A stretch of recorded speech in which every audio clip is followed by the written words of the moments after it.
सहकारी मित्र क्यूए टीमनीच उपस्थित करायला हवा होता, पण हा प्रश्न आम्हाला उपस्थित करण्याची वेळ आलेली आहे।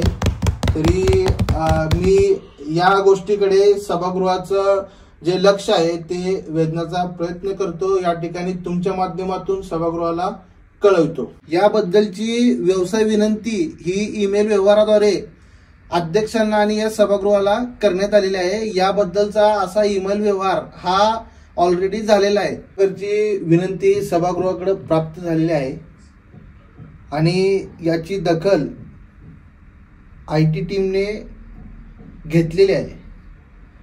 अशा प्रकारचा ईमेल व्यवहार क्यूए टीम कडून करण्यात आलेला होता। आपण सदरचा ईमेल हा आयटी टीमच्या मॅनेजरांकडे वर्ग केला होता आणि त्यांच्याकडून आपल्याला आश्वासन देण्यात आलेलं आहे